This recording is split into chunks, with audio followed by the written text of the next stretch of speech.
Hello. Today is the 28th, of January 2026. I'm going to share something different with you today. Sometimes I'm reading something, I read quite a lot, and or I listen quite a lot too. And sometimes I come across a sentence, something that keeps it makes me think, oh, well, I wonder why, and I sort of start thinking about it. And then I say, well, this is interesting. I think I'll do a video on this. Um, Today, it was nothing like this, nothing that I read, nothing that I listened to. It was a little parcel that I received from my sister, sending me something that I had forgotten at Christmas there. Whenever I go to a house, I always see a calendar that she has in the kitchen, which is very, very beautiful. And I said to her this last Christmas, I said, this is very, very nice. I said, yes, I get them every year. And in this parcel that I got today, she actually sent me uh, one of these calendars. And I just want to show you because it really is very beautiful. It's an old time sort of Catholic calendar. Yeah. And it is published by Tan Books. And so with beautiful pictures, for example, uh, January, it has, you see it, this picture and the calendar. And I don't know, this is, what is this? This is um, another month. This is March, I believe, and the calendar and so on. Okay, and I was very glad. I thought this is actually beautiful with all the saints' days and so on. And that, as usual, takes me back to my childhood, where we always knew the saint of the day, and that reminded me that in my agenda that I have, for just a regular one that you get at I don't know what I got at some supermarket or other, that tells you all the feasts days and um, Christian days, not very much, Christmas, Easter, and one or two more, but it has all the Jewish and the Islam, and then the secular ones. And I remember seeing somewhere Groundhog Day. And I thought, Groundhog Day? What is Groundhog Day? I don't know whether it is an English one or an American one, but obviously a secular one. So that set me thinking, and I thought, I'm going to do a video on feast days and how they changed. Because it's going to be a journey through time. And I think it also tells us something about how our world, the Christian world, has changed in a way. Um, so I thought, okay, so I know why they changed, but how did they change? So I'm going to show you the ones that remained, the ones that remain sort of, but with a different meaning, the ones that were abolished altogether, and the new ones, the secular ones that took their place. So this was I thought this is a very rich sort of endeavor, a rich question, and because I found myself circling around real historical transformation. It's more than just loss of faith or commercialization here. So I'm going to ask you to go back in time to, I know it's a little bit difficult, but I think this is more than nostalgia. You will see. I'm going also to concentrate on three countries: England, Germany, because that's a mixture of both, and America, the United States. So, in the old Christendom, the Catholic world before the Reformation and the Enlightenment, and then the secularism, the sacred calendar meant also sort of a social order. In medieval Europe, time I see was liturgical, not just economic. So, this is the theme of my video today. When feast days lost their meaning, how Christian time was replaced by modern holidays, how some feasts were thoroughly vanished and others brought in their place. And as I said, I'm also going to look at some countries. And to feast days themselves, how they changed, how they were replaced, how many were entirely abolished, and many of them replaced. I'm also going to talk at the end of the video about some of those Catholic feasts that were either changed or replaced or abolished, and what they meant, what they represented. So to start with, a reminder to try best you can to go back in time, because time is never neutral. There is a quiet assumption in the modern world today that holidays are simply days off, moments of rest or entertainment. But historically, this was never the case. This supposition, this assumption would have been incomprehensible to earlier centuries. The time before the Reformation and the advent of the Enlightenment, and then later on capitalism. Before that, people lived in a time where time was not measured as it is today. Time was merely lived or inhabited. There were feast days then. They were always religious, theological. The Catholic calendar structured work rhythms, many feast days where you were not supposed to work. There was also something about the agricultural seasons, and saints were tied to these seasons.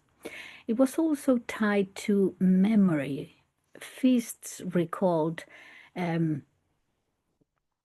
God and salvation, and also local legends. They were also about identity in a way. Your own little village had always its own saint days. I know that I know that this is strange now, but let me take you back to this world.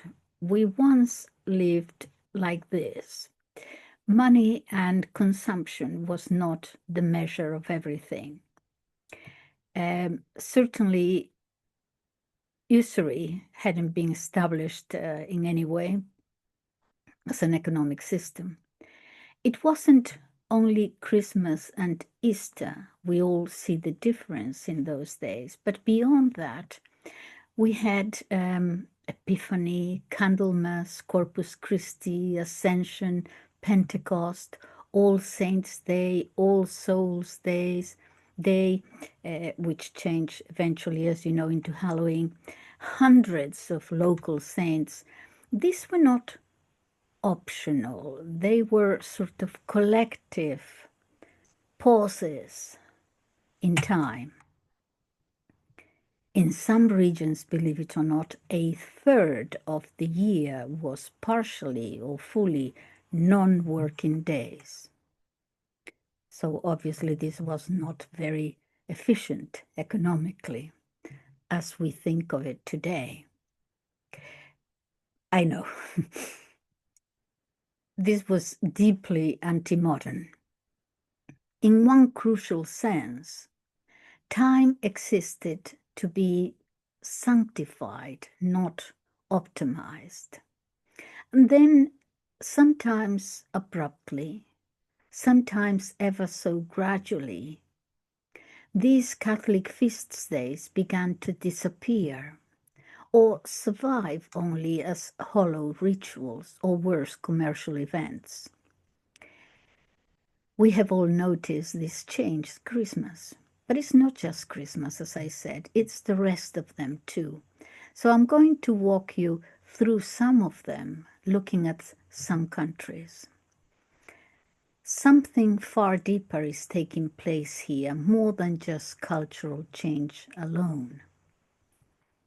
So the medieval calendar, time as sacred order.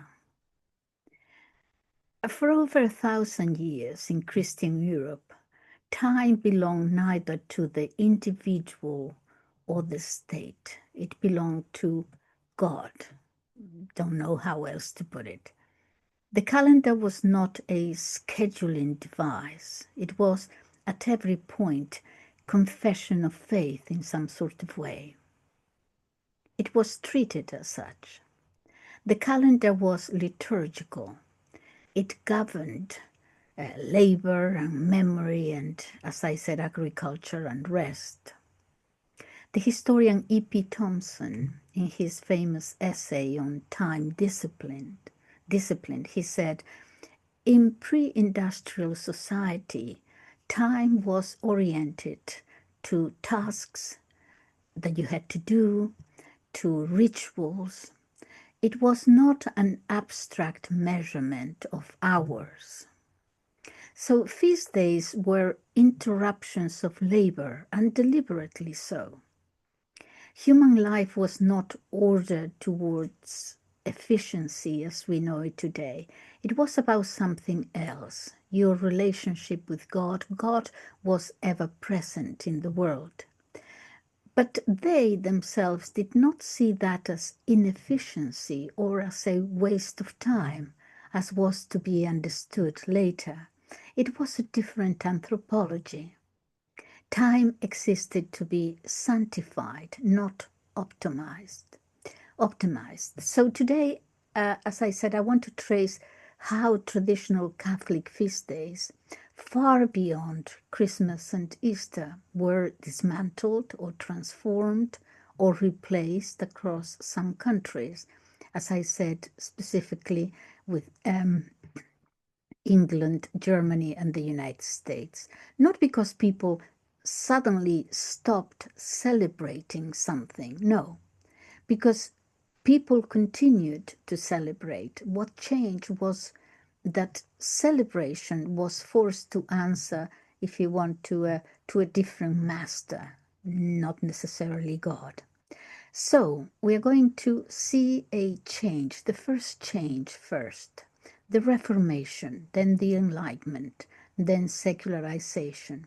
So first came the first great assault on these feast days was the Reformation and state rationalization. In the 16th century, reformers attacked feast days. They consider them superstitious, unbiblical, economically wasteful. Calvin himself famously reduced the calendar to Sunday and Christmas, sometimes reluctantly so.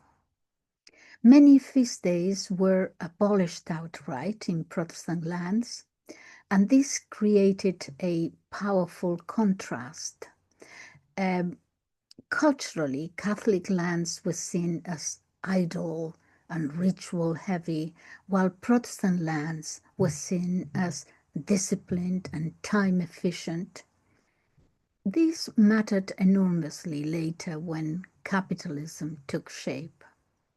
Now, in England, there was an abolition here, not just a transformation. England represents the most, perhaps, violent rupture, the first decisive break. It wasn't Germany, it was England. After the Reformation, feast days were not slowly secularized, they were abolished outright. Under Edward VI Parliament declared that holidays invented by men, not commanded by God, are to be abolished. The Puritan Philip Stubbs wrote with open hostility, "These solemn feasts," he said, "are nothing else but incentives to idleness, to whoredom, and to drunkenness." The language matters. Feast days were not merely unbiblical, they were not written down in the Bible there, but they were accused of being, and this is important, economically and therefore morally disruptive. Notice the connection here between economy and morals.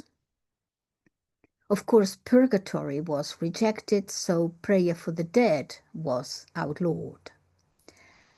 Corpus Christi, I will explain all these feasts. I'm just introducing them, what they meant and so on. But Corpus Christi, another big feast day, vanished. Corpus Christi once had been the largest public processions in England during the Corpus Christi Day. That was eliminated because Christ could no longer be carried publicly through the streets. Processions were forbidden, of course. The ringing of bells, so much part of Christianity for so long. The ringing of bells is still forbidden in England from Catholic churches, not from Protestant ones. All saints and all souls disappeared because intercession itself became suspect. What replaces these feasts is telling. Later, England will replace saints' days with bank holidays. In other words, time off without memory, without theology, without meaning, just time off. The aim here is leisure, but leisure is no longer sanctified as it was before. It has nothing to do with sanctity. Leisure is leisure, time off, empty of meaning. In other words, time off survives. The original meaning behind it, that's gone. Even Christmas barely survived. And if it did survive at all, it did so only after being reshaped, first into a domestic, sentimental holiday, family, charity, warmth, rather than liturgy and obligation. It was later for the Americans to change even that again into what has become today. England shows us something crucial. Theology is rejected outright, the theology of these feasts, but the theology is rejected, but the ritual is kept. It does not vanish. It reappears later. It is reborn later as nostalgia or entertainment. In England, that is where the most aggressive early rapture took place. So England is where feast days were not only secularized, as it happened in other countries, but ideologically smashed, later replaced with folk, civic or commercial substitutes. Still in England, we're still in England. For example, All Saints and All Souls Day, replaced by Halloween, as I said, which was, first of all, it came from, I'm not sure whether it was England or Scotland, Ireland. It was exported to the United States and then re-imported again, Americanized. This was abolished outright under Henry VIII and Edward VI. Prayer for the dead was heresy. Purgatory was rejected. What survives is, at the time, is folk fear of the dead, perhaps via Ireland, later America. October Festival of Misrule. The key point: England doesn't transform the feast. It outsources it and then reabsorbs it, emptied of theology. Another feast, Corpus Christi, that would become May Day and pageantry. Corpus Christi processions were huge in medieval England. They were abolished because of Eucharistic theology, public Christ-centered ritual. What replaces Corpus Christi will be, as I said, May Day, Morris dancing, seasonal fertility imagery.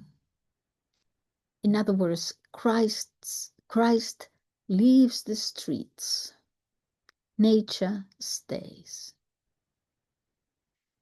The saints' days were turned into bank holidays. England invents the bank holiday in the 19th century. No saints, no theology, no memory, just time off. This is the purest form of secularized rest. Time off without meaning. How about Christmas? It was first changed into a domestic, rather sentimental feast, and then commercial. Christmas had been nearly abolished by the Puritans, but it was reintroduced as a family holiday, charity, sentiment. Dickens' Christmas survives only once stripped of liturgical centrality. But from the Reformation, we are going to move to the Enlightenment and the secular world. In my series about the men who changed the world, the unknowns who changed the world, the last one I posted was about Jean-Baptiste Colbert, the man who invented bureaucracy. Perhaps not invented it, but systematized it. From that moment on, forms and bureaucracy and red tape and tax forms and the other forms and so on. Okay. Colbert and the absolutist state. In his time, this is the time of Louis XIV, time becomes a resource. Not only in England. Under Louis XIV, Colbert pushed, he's the father of bureaucracy, really. He pushed centralized administration, manufacturers, military logistics, tax efficiency. Feast days became a problem then. Colbert, who I think I show you in that video, was probably a member of if not secret society, the invisible colleges, as they were called. Colbert and similar reformers argued that too many holy days, reduce productivity. The kingdom loses output, workers must be available, so the state began pressuring the church to suppress or at least downgrade feast days. The important point here is that this was not secularism yet. It was a sort of an instrumental Christianity, an understanding of Christianity, a Christianity which will later change completely to secularism. But at this moment, they're trying to subordinate Christianity to the state.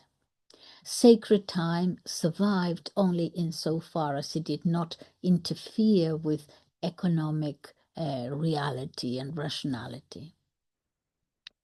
And then we have the Enlightenment, and then this changes from sacred time to neutral time. The Enlightenment completes the shift.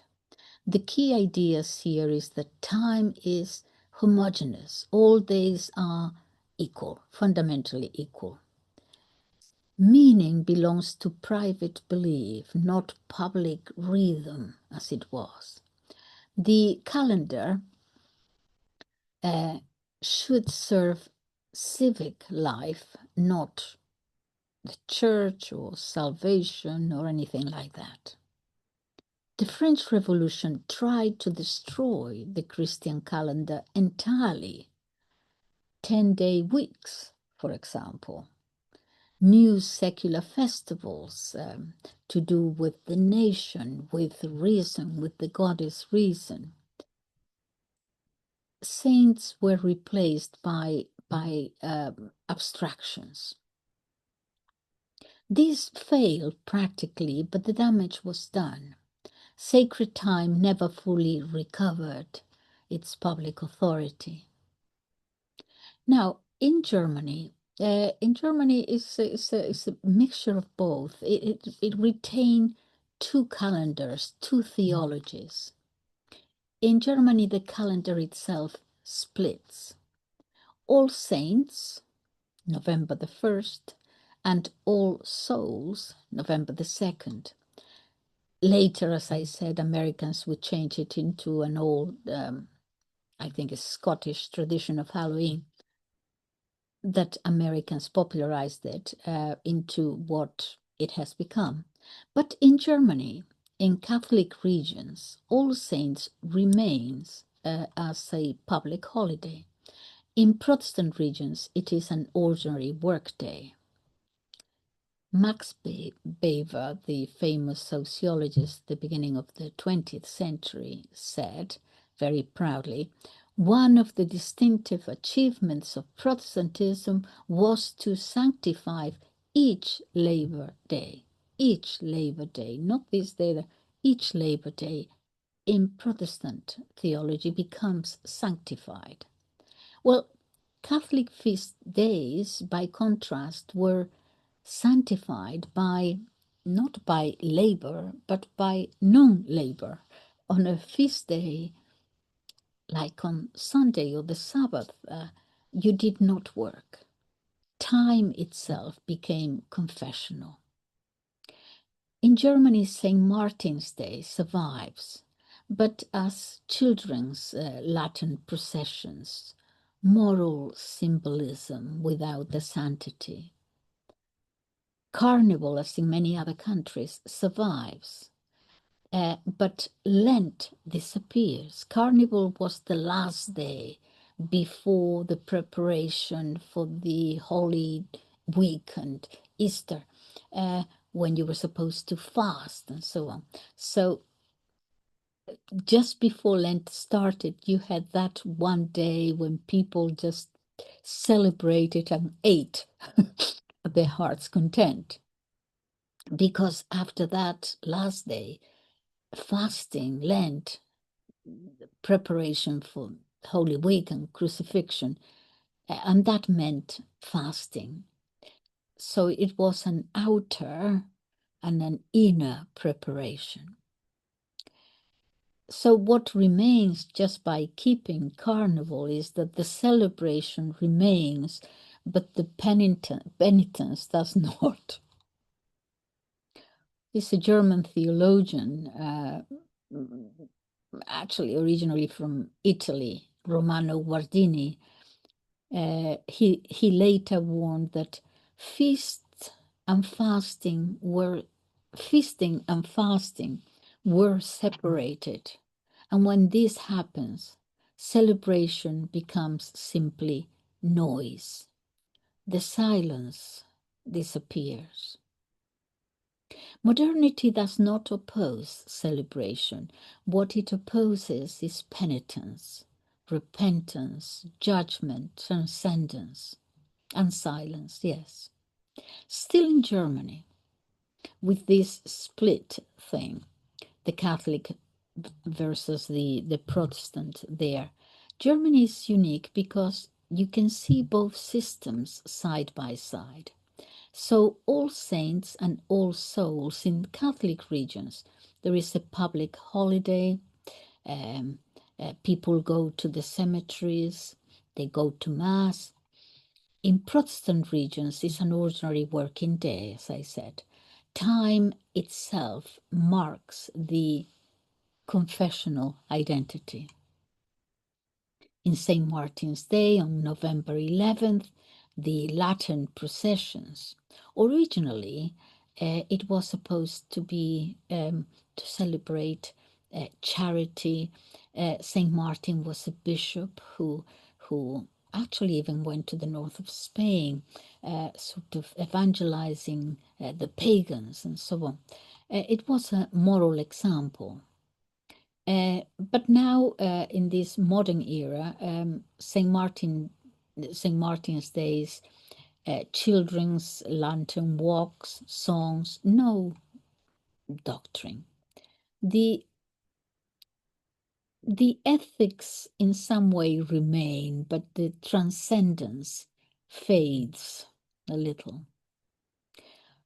The carnival, the pre-Lent, is a pure festivity. Originally, it was the last day before penance. Now, as I said, now it is beer and costumes. There is no Lent afterwards.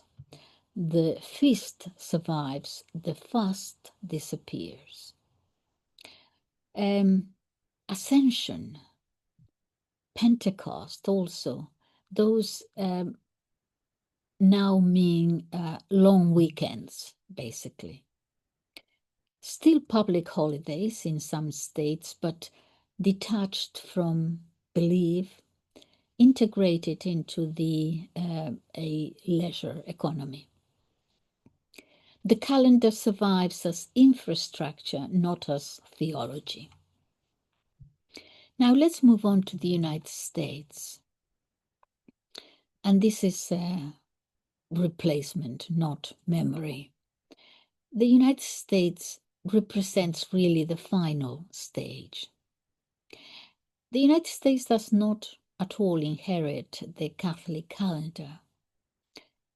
It was founded by Puritans, and Calvin had rejected all that. So they've totally disregarded it. Perhaps they've never heard of it. The Puritans had certainly rejected it. So the Americans didn't inherit it. They didn't even reject it, but they altogether replaced it. Saints give way to national heroes. Holy days give way to civic rituals. Actually, Alexis de Tocqueville already noticed this transformation. He said, the Americans mingle religion and patriotism so skillfully that it is impossible to know where one ends and the other begins. That is de Tocqueville talking. But the object of veneration shifts. For example, Thanksgiving becomes a feast of gratitude without a visible king, certainly not Christ. Providence is invoked, yes, but abstractly. A sociologist, Robert Bellah, later called it an American civic religion, rich in ritual, but emptied of theology. As for Halloween itself, it completes the process. What survives is not the memory of the dead, but the pleasure of fear. All souls become Halloween, which is pure entertainment. Christmas becomes culturally massive, but theologically is optional. Christmas goes from incarnation to sentiment. Christmas survives, but in a radically altered form. The key transformation is that Christ, now we see the child, salvation, emotion. Liturgy becomes atmosphere. The mystery becomes sort of family warmth. Santa Claus is not an accident. He is non-dogmatic, universal, a little bit moral, but not theological, compatible with commerce. This is why Christmas thrives still, while Corpus Christi completely disappears.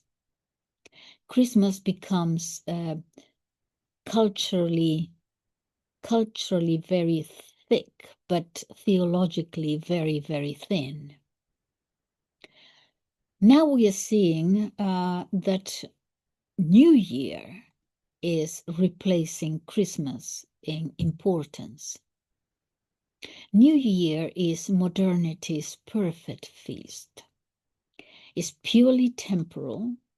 It is forward-looking.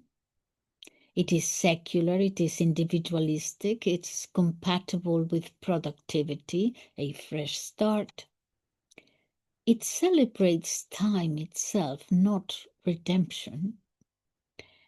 In a world where progress replaces salvation, planning replaces prayer, New Year becomes existentially more relevant than Christmas. Saints are replaced by national heroes, Washington, Lincoln, Martin Luther King. The structure of sainthood, as it were, survives. Moral exemplars, annual remembrance, but sanctity is replaced by civic virtue.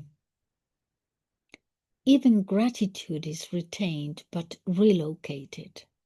Providence is vague. Authority is national. Ritual serves unity, not truth. Let's look at some other feasts. In the United States, the United States doesn't secularize Catholic feasts. It rebrands them. It rebrands them into a new civil religion. So All Saints, All Souls, that becomes Halloween. Here, Halloween fully detaches, no saints, no dead, just consumption, plus horror play. America therefore completes the process that Europe had begun. Christmas, this is a cultural maximum, but theologically minimum. Huge celebration, but zero obligation. Christ optional. Christmas becomes a shared emotional language, not a creed. The saints' days, as I said, national heroes. The structure is preserved, but it's a civil religion. America, in other words, keeps sainthood in a way, but changes the saints. Christ the King.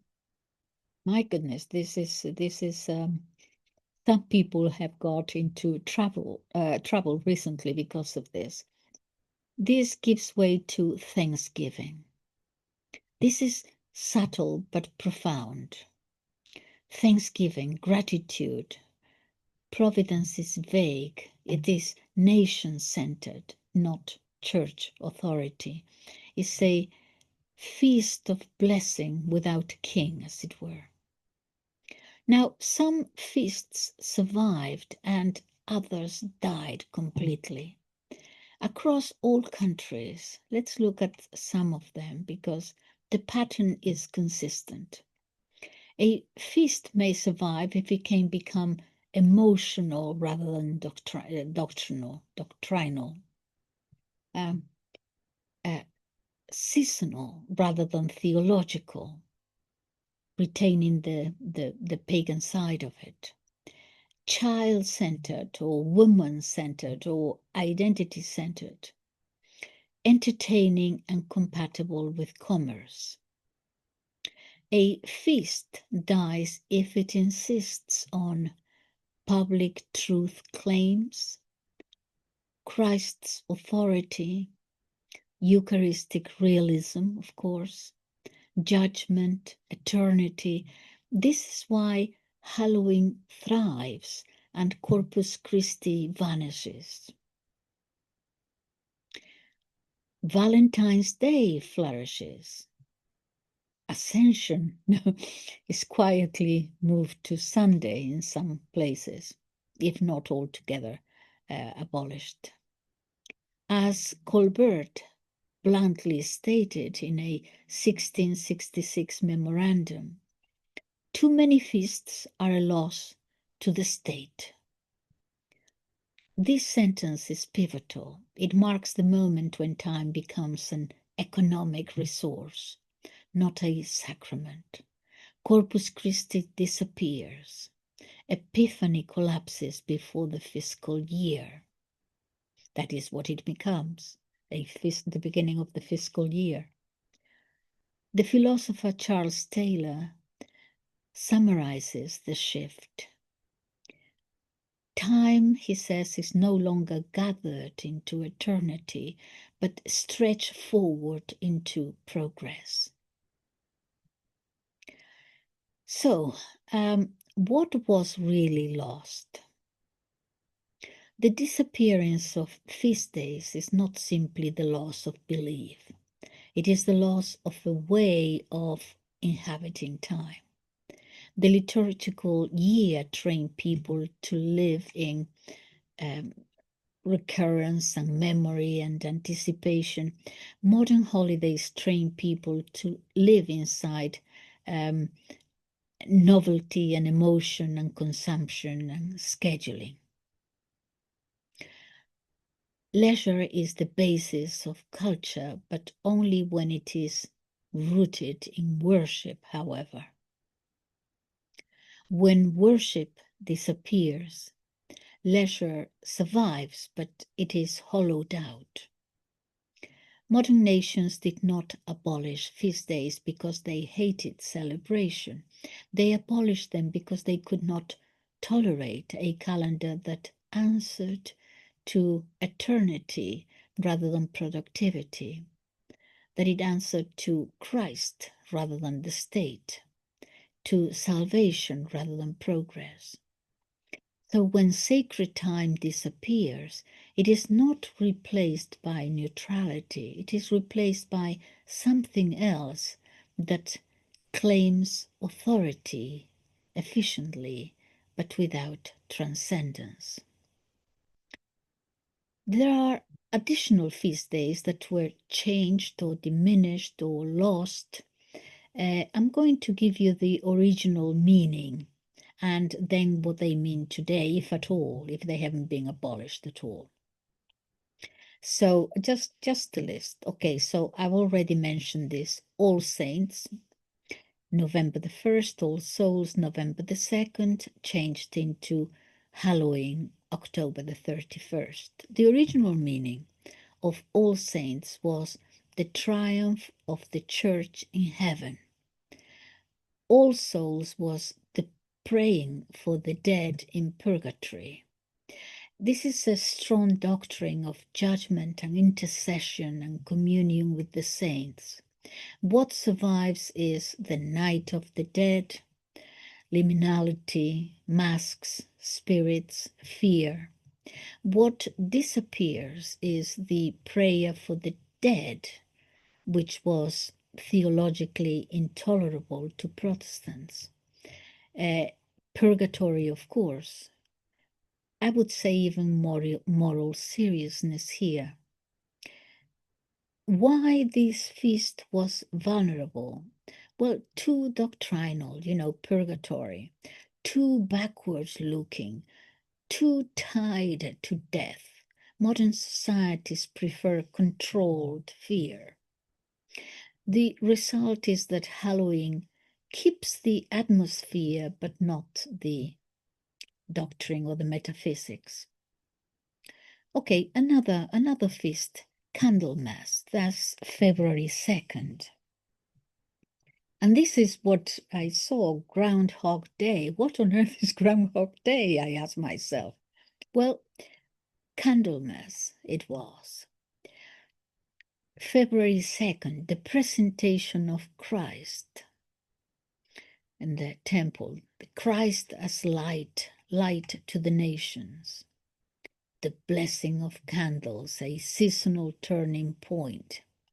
Okay, so there is a folk layer here from pagan times, divination. Some of you may know a little poem thing. If Candlemas be fair, do you know that one? If Candlemas day be fair and bright, winter will have another fight. But if Candlemas day be clouds and rain, winter is gone and will not come again. I think this is a version of the original Scottish one, because I was looking to the where did this little poem come from, and I see the Scottish version here, but I am not even tempted to pronounce the old Scottish English. I'm going to have a go. I'm going to sound ridiculous, but never mind. If this is the Scottish version, if Candlemas Day be bright and fair, there is half the winter to come and mair. I don't even know what mair, M-A-I-R. If Candlemas Day be wet and foul, I think by wet they mean wet. I'm spoiling all this. If Candlemas Day be wet and foul, half the winter was over at Yule. Or there is another ending. Winter will take another flight.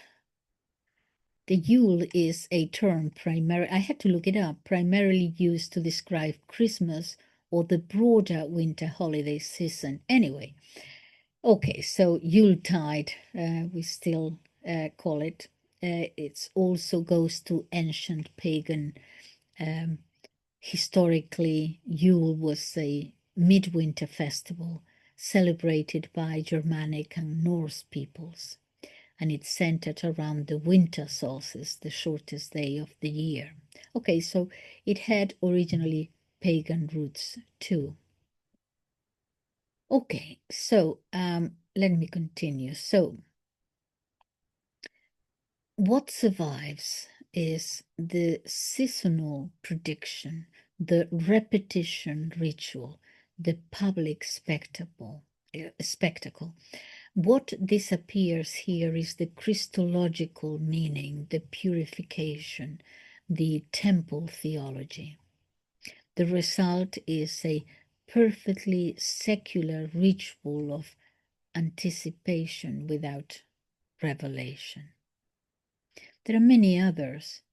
Septuagesima, the pre-Lent season, disappears entirely. 3 Sundays before Lent, the spiritual and psychological preparation for penance disappears completely. Why? Well, it is too subtle, perhaps. No consumer hook. Then it vanishes after liturgical forms were made, and also popular neglect, really.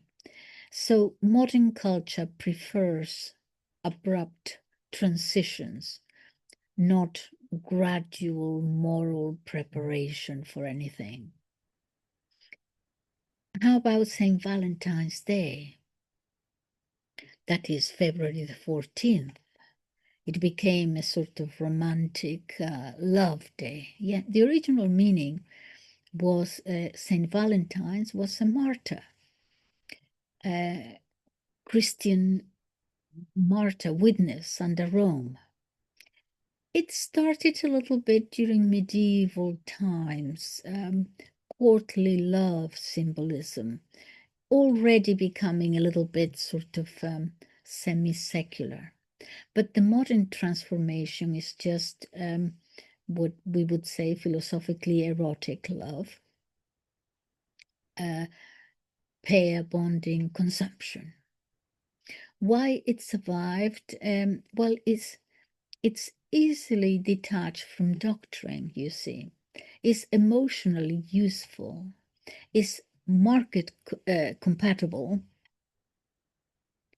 So a martyr's feast has become errors without the sacrifice. How about St. Nicholas Day, which is on December 6th? Oh dear, becoming Santa Claus. A little bit of a clown there. The original meaning, St. Nicholas was a bishop. It's associated with charity, ascetic discipline. He was a defender of orthodoxy. He was at the Council of Nicaea. A bishop at Nicaea, and he has been turned into a clown.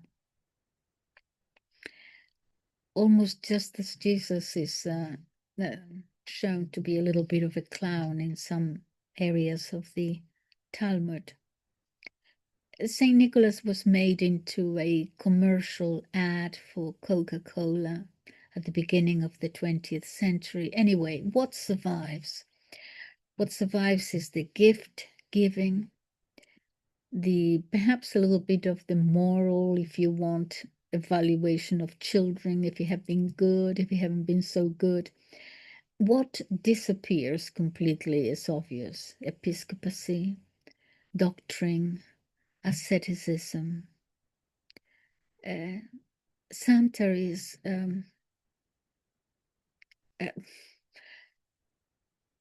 Saint Nicholas removed of all authority, moral authority.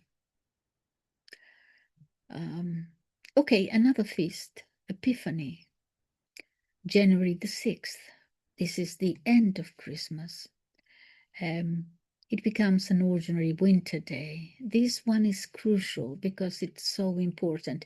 It is still celebrated in many Catholic countries, like my own, Spain. But what was it? The original meaning. The original meaning was the manifestation of Christ to the nations, to all the nations, not just one, not just two, not just three, to all the nations. The three kings are there representing us all. It represents kinship, revelation, universal salvation. Why it collapses? Well, you see, it competes with New Year, January the New Year, January the 1st. It's too theological. It is too imperial, Christ as King of nations.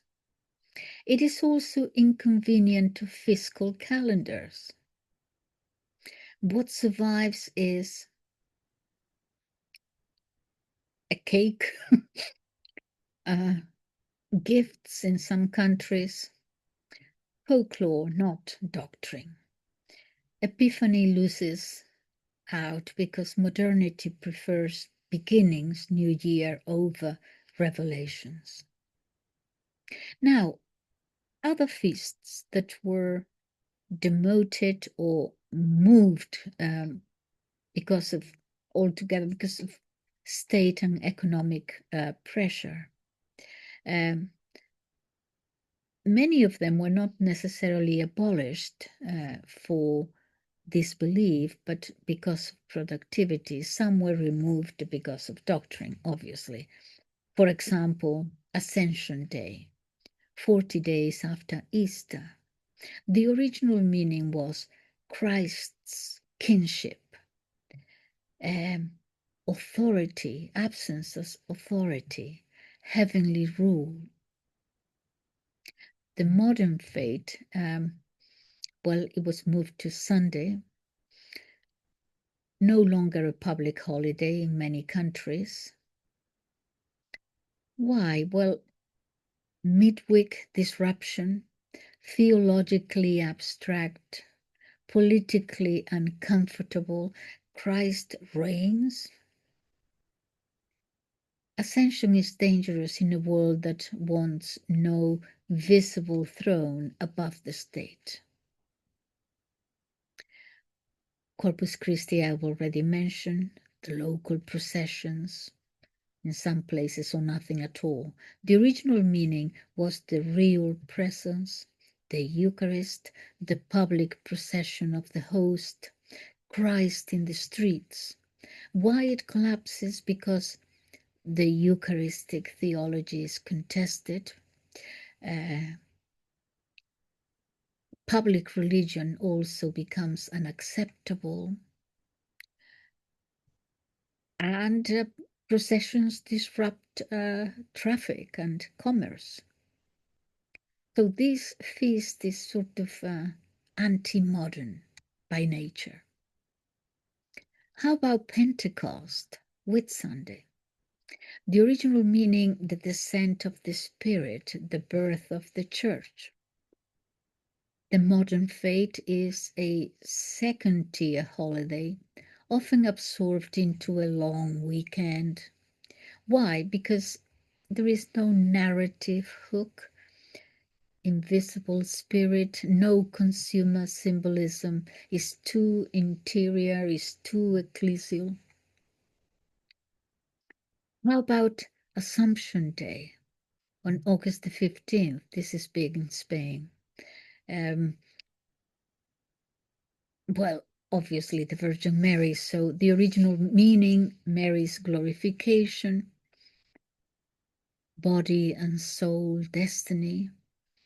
The modern fate is still a public holiday in some Catholic countries, but is for the most part ignored. Why vulnerable these feasts? Obviously because of Marian theology, which is contested. No obvious secular substitute. I mean, the glorification of Mary and womanhood and so on would not necessarily be agreed to by feminists, I don't think. So no obvious secular substitute. It makes modern people uneasy. There are some that have been totally forgotten. Ember days, abolished, forgotten. These were quarterly fasting days linked to seasons, to agriculture, to ordination.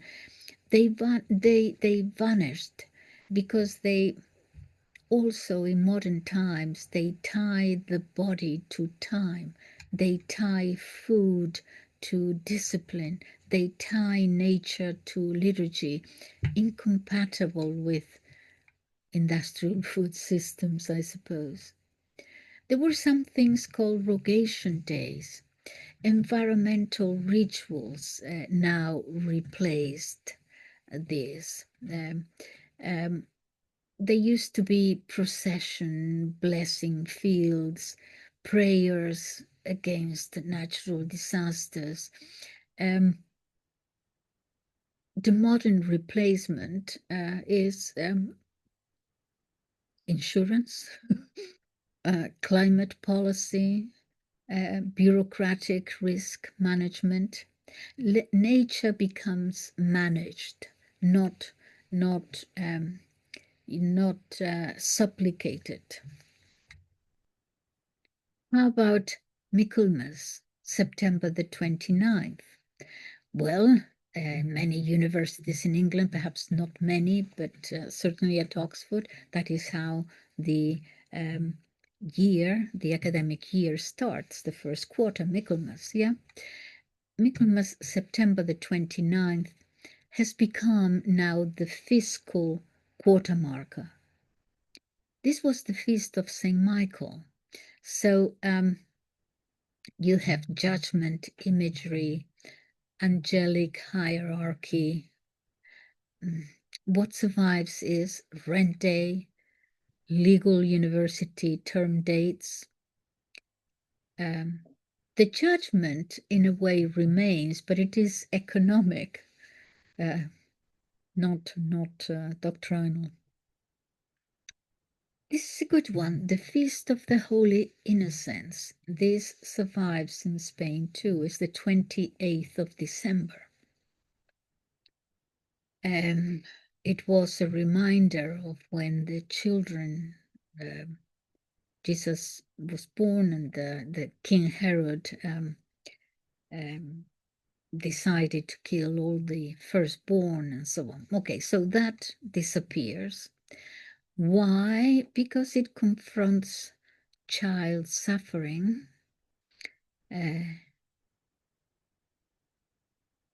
martyrdom without choice. It vanishes. That is what it meant. It vanishes because it's too disturbing. There is no entertainment value there.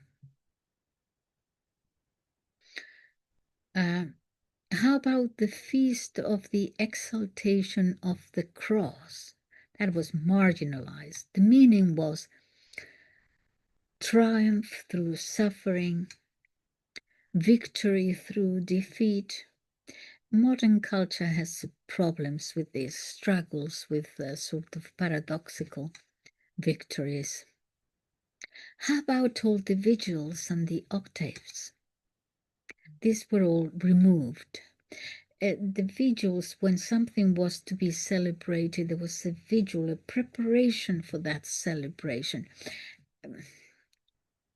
Too much time stretched around feasts. The modern replacement, they prefer single event days. No preparation, no aftermath. Time is flattened here. The Ascension of the Lord Vigil, gone. Also the same thing, absence, waiting. Waiting is intolerable to modern time consciousness. Another one, the Feast of Saint Joseph on March 19th.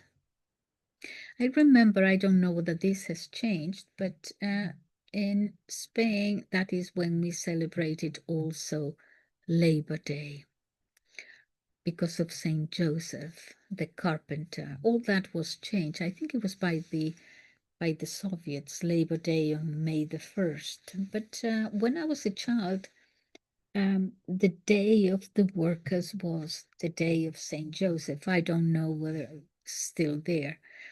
But it was Labor Day for in Catholic countries. That was replaced. It is now sort of Labor Day was moved somewhere else, but we have, I don't know whether it is that day, probably not, but we have Father's Day now. Saint Joseph, you see, Saint Joseph represented obedience, silence, authority. Although hidden authority, I see him as a great example of masculinity, actually. Yeah. Authority, but in silence, the duty as a man. Yeah. And now, okay, Father's Day. I don't think it is on that day anyway, but in any case, it's sentimental affirmation. It's also consumption. In other words, it's authority without transcendence, basically. I think it was the Soviets that changed Labor Day to the 1st of May, I'm not sure. Another one that I remember very much as a child, the Feast of St. John the Baptist, June the 24th. The Catholic Church had brought in some of the pagan things that they didn't want to do away with them, perhaps in order to explain the feast better. I remember as a child we used to wash our face. Do you remember? I think this was wash our face with clear water. Well, we didn't have running water in my place. We had to go to the spring there. But you put petals, rose petals. Any of you remember this? Rose petals for the day before or something, and then on the morning you wash yourself with that wonderful fresh rose petal water. Anyway, but for some reason also there were bonfires. I remember my mother saying, I was born on June the 29th, and I remember my mother saying that on St. John's Day she actually jumped the bonfire there. Some sort of some anyway. So, but this was what had been incorporated was the Midsummer Festival. But the true religious festival was St. John the Baptist. He, Christ the Messiah, must increase, I must decrease. And with that also the turning of the year. And it does survive bonfires, solstice symbolism. In other words, nature remains, prophecy disappears altogether. Now, feasts that were added, secular feasts that were added to replace sacred time, purely secular inventions. This is crucial because modernity does not erase feasts. It creates new ones. For example, New Year's Day is if you have noticed, it is becoming more and more a almost liturgical rival to Christmas and Epiphany. Time renews itself, no repentance required, is future-oriented, progress replaces revelation. The Feast of Christ the King has become national days.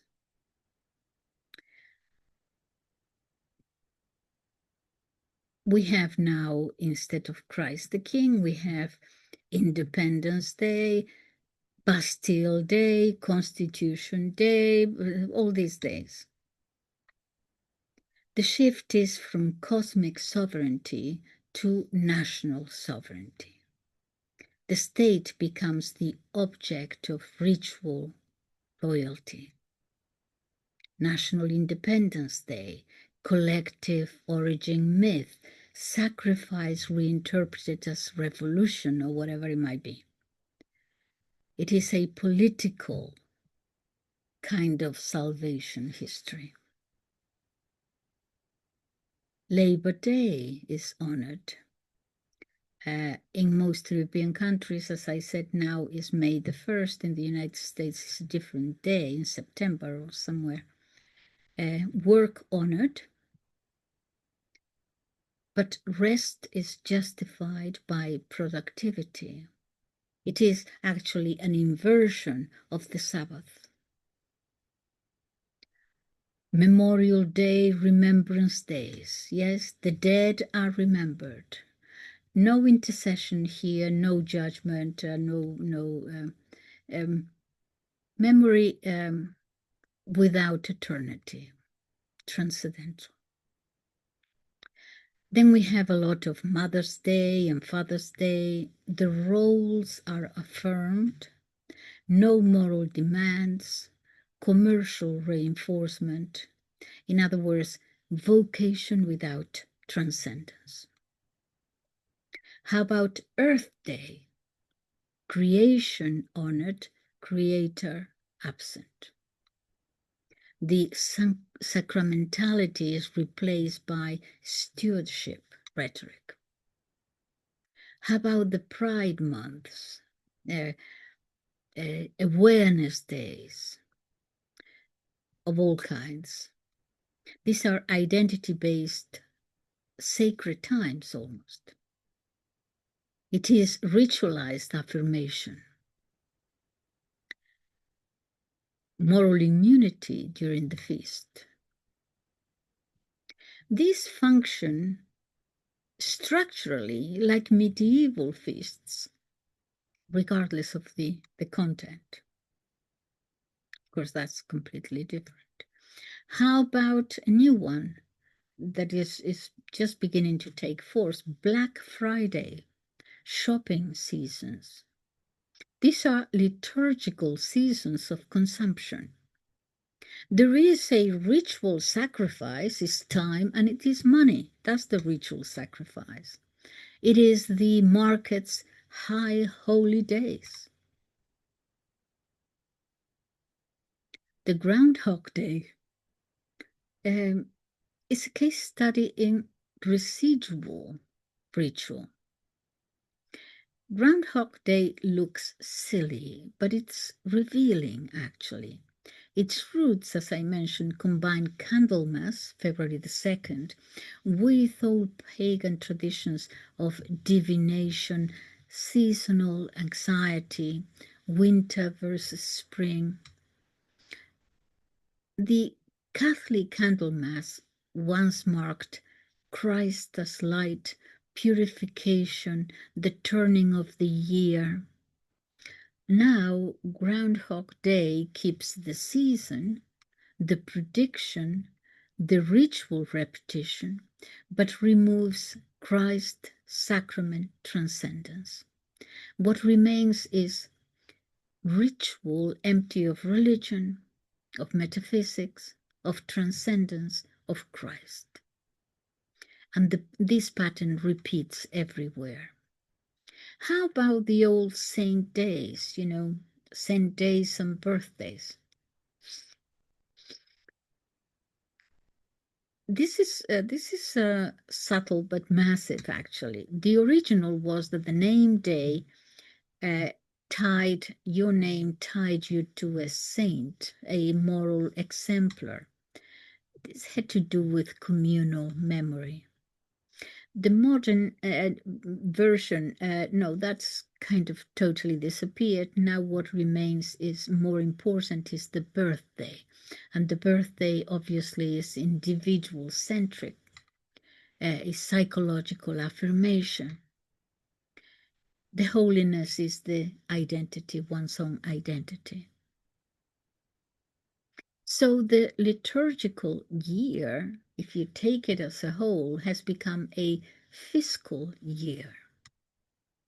And this is Colbert's real victory, the replacement. The replacement now is into fiscal quotas, tax deadlines, school years, time organized around output, not meaning. So the pattern, in the old Catholic calendar, we had always fasting before feasting, preparation before fulfillment, judgment leading to mercy, hopefully, time linked always to eternity. In the new calendar, we have events leading to consumption, emotion leading to reset, identity that requires affirmation and reaffirmation. Time is linked to progress. Modernity does not live without feasts. It lives with feasts that no longer point beyond themselves. So what actually changed? Let's see.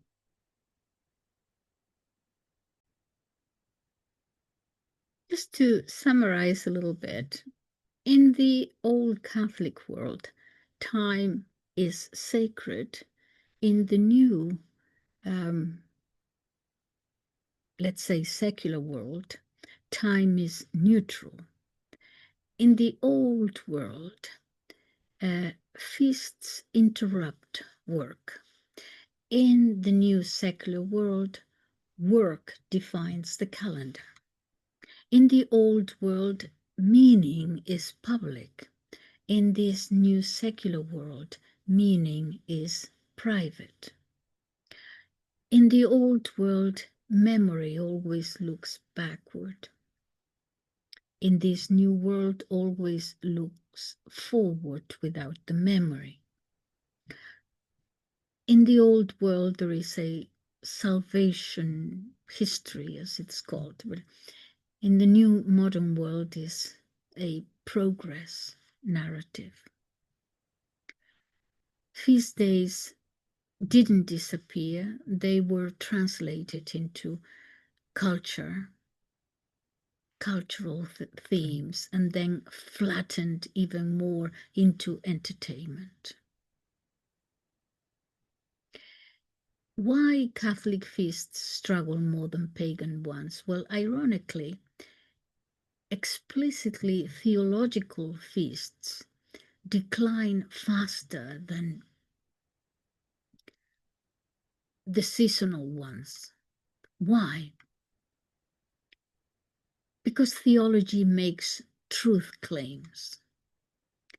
Modern states tolerate customs and traditions, but not doctrines so well. Ritual, yes, but ritual without belief is safer. Therefore, Halloween thrives, but All Saints fades. Valentine's Day explodes, but St. Joseph's Day vanishes. What was lost is not just belief, but also, if you like, a different experience of time. Modern holidays train people to live in consumption and emotion and scheduling. It is not only religion that vanished. In secular terms, Catholic feast days vanished, but don't think of it, if you don't want to, as nostalgia only. It's not only nostalgia that disappeared, it's a different metaphysics of time. Why some feasts die and others survive? A feast survives if it is emotional, not theological or doctrinal, if it is seasonal, not theological, if it can be commercialized, if it doesn't assert authority over the state, if it can be individualized, then it survives. A feast dies if it makes truth claims, if it interrupts work, if it centers on public worship, if it asserts Christ's kinship, if it emphasizes judgment or eternity. So here we are. And this is the end of my video. Thank you for listening to me.